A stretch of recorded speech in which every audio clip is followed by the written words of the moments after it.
I want to move very, very briefly to a time of some simple announcements. Normally, following our messages at Lord of Life, I would say to you, we continue with the morning offering. Invite you to sign the information sheet and pass it through your row. Well, I want to continue a little bit in that frame, but also with some announcements. One is, in that context of generosity, I want to say thank you. Thank you to the ongoing generosity that many of you have shown and expressed. I know that there are many of you dealing with financial hardship, and we understand that, completely understand that. I've had many members through the years ask me, tell me, feeling embarrassed that they've had to change their level of giving due to hardship or circumstance.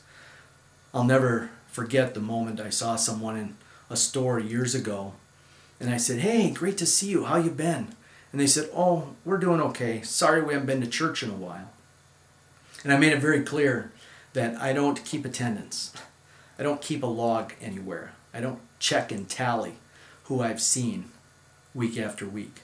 And yet I know when people haven't been around and they're on my heart. So anyway, as this conversation went, the gentleman I was talking to said, "Oh, by the way, the main reason we haven't been at church in the past several months is that I got laid off. And I feel really bad about coming to church and not being able to give." And I said, "Oh, you need to know a couple of things. First and foremost, your family's in my prayers. And let's stay in touch. And if there's any way that I can support you or provide references for you or any insight to opportunities for you, I would be honored to do so. The other is, please don't ever think that you need to come to church or be able to give in order to come to church.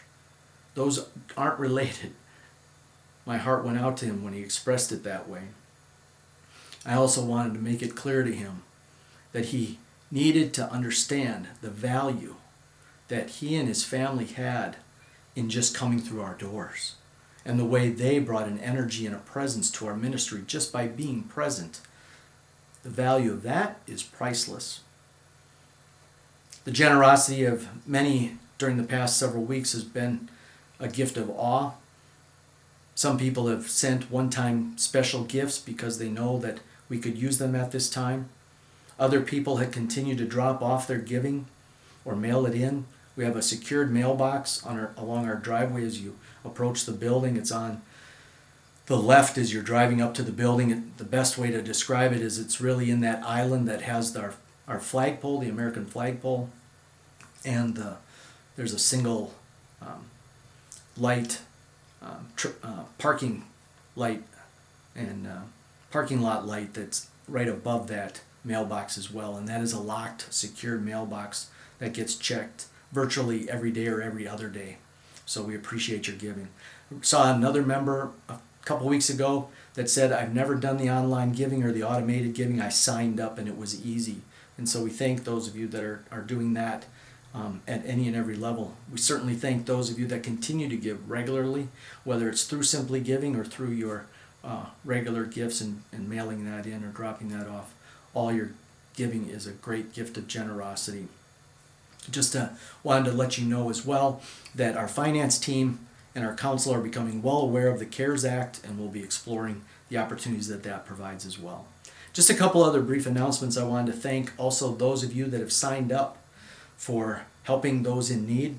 That list is growing. Those that have signed up officially and those that have simply emailed me and said, "Keep my name close if a need comes your way." I thank you for your generosity that way as well, of caring for your neighbor, and we will stay in touch as those needs arise. And thank you. I just wanted to restate that opportunity that I shared for the children to engage some projects, and that information will be in the link newsletter and some other places as well. And lastly, I wanted to invite you to join me for a Zoom meeting. I'm just starting to get introduced to it. I'm not very familiar with it, but I facilitated worship and music last week through a meeting, and then I've attended a couple meetings locally with some church leaders and some community leaders in the greater Farmington area, as well as a couple synod events also. But we're going to be hosting a Zoom meeting for members of Lord of Life this coming Wednesday, 7 p.m. We'll send out a dedicated email that has a meeting ID and some details for you. The main purpose of that Zoom gathering will be to check in, to say hi, to see how you and your loved ones are doing, and to explore other ways that we can socially and spiritually support each other. So please join us for that.